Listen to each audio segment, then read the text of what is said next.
We all know in this room, there's only one way you succeed long term. Anybody can get lucky, do something for a period of time. But real success in any measure whatsoever comes when you do more for others than anybody else. There's no other way to do it. You find a way to add more what? Value. And if we find the way to add more value, we can be superior in the marketplace, but we can also be superior in our own lives. We can enjoy our lives at a different level. We can have a different set of pride that isn't fake. It's not ego. Ego is when you try to make it better than it is, and you know the truth is it's not. But when you really are in a position, when you're in a position where you own what you're about and you know what you're here to deliver, and you deliver it on a significant scale, then you have an opportunity to really experience not only success but fulfillment. And this conference has gotten bigger and bigger, not only in its size, but also in its impact. And so I'm really privileged to be back with you here.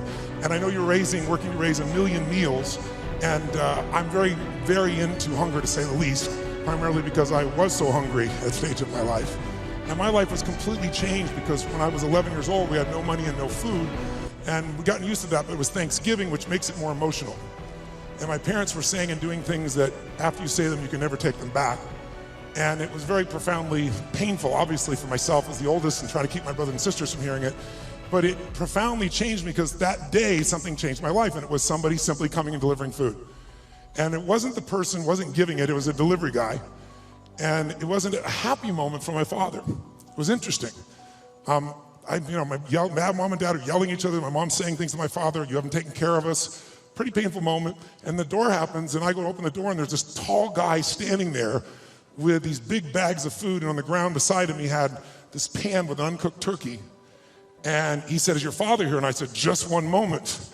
And I sprinted to get my dad, thinking this was gonna be the most euphoric moment you could possibly imagine. Like God had come by and surprised us, somebody cared about us, whatever you wanted to frame it. And my father came to the front door begrudgingly. When he saw the man, he got very angry. And he said, "We don't take charity." And he went to slam the door.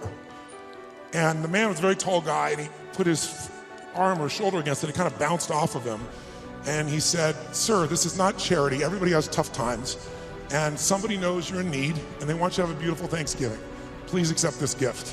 My father got even more intense, started saying, "I don't accept charity." And this time the man put his foot there, and it bounced off of it. And then he said something to my father that I thought my father would hit him. He looked at my father and said, he looked at me in the background and said, "Don't let your family suffer because of your ego." It was intense words to say. My father didn't know what to do. He grabbed the food, he slammed it down and slammed the door. And I tell you the story because everything in our life is controlled by 3 decisions. And those 3 decisions I'd like you to look at today because I really want to deliver for you. I didn't come here to do a speech. I love Mark dearly. I really want to serve you, and you all are giving the greatest gift you have, your time. You can get your money back, but you can't get your time back. And so I really want to serve you. And I think one of the most powerful things we do to serve you is have you become clear of what the controlling force is that's controlling the quality of your life. And you and I both know it's not the amount of money in your pocket. It's not who you know. It's not even what you've been through. It's really the decisions you make moment to moment about a couple of different things. And the 3 decisions I made in that moment that I'd like to pull your attention to just real quick are, in this moment you're making these 3 decisions, by the way. The first one is, what are you going to focus on? And that day, my father focused clearly on the fact that he had not taken care of his family. And whatever you focus on, you're going to feel. In fact, many of us in this room, who's ever focused on something, you were thinking something horrible is going to happen, you experienced the pain of that failure or that challenge in your life, and then it never ever happened. Who's had this experience? Say, "I." And if things aren't bad in your life, you can always think of shit that hasn't even happened yet and feel bad in advance. What many people do. Because whatever you focus on, you'll feel. Write it down. Focus equals feeling, because if you start to take control of your focus, you take control of your life. But that day, he focused on the fact that clearly he failed his family, and that was the meaning. The second decision you make is, what does it mean? As soon as you look at something, think about something, focus on it, you gotta decide, what does this mean? Is this the beginning or the end? Is this punishment and reward? Is God trying to hurt me or trying to challenge me? Or is this nothing to do with God? I was just being a lazy bastard. Right? The meanings we give to things control our life. If you think it's the end of a relationship, are you gonna behave the same way as you think it's the beginning of a relationship? In the beginning of a relationship, when you're totally in love with someone, what will you do for them? Tell me, what will you do? Oh, come on, guys. What will you do when you're totally in love? Shout out, what will you do? What? What? Make the sound of what it's like when you're totally in love, out of your mind. Just go ahead and make that sound like a primal sound of what that feels like. Just go for it so we get some energy in this room. It's been a long time for some of you, I can see really clearly. Let's try this time. How about totally love and passionately desiring this person? Like you can't wait to touch them, make love to them, be with them. Make the sound of what that would be like. Go ahead, nice and loud, go ahead. So when you have the meaning that this is the beginning of the relationship and this person's the most incredible thing and you will do what for them? What will you do? Anything. What if you were that way with your client? What if you're that way with your internal customers, called your partners? You go, well, we'd have real sexual problems with HR, that would be the real challenge. But if your commitment was the same, when you're in that place, you do anything. At the beginning of your relationship, if your partner said, would you take out the trash? What do you say? Take out the trash. Happily.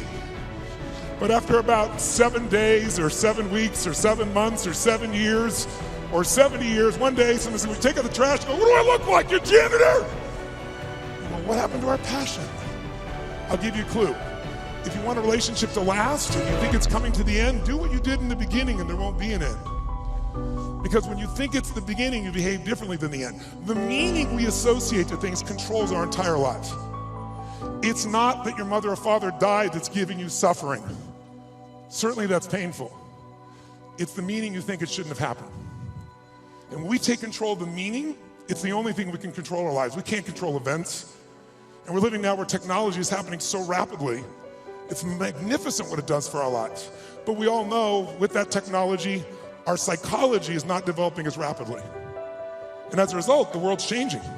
And there are a lot of us that have learned to engage with technology and use it to maximize, most people in this room.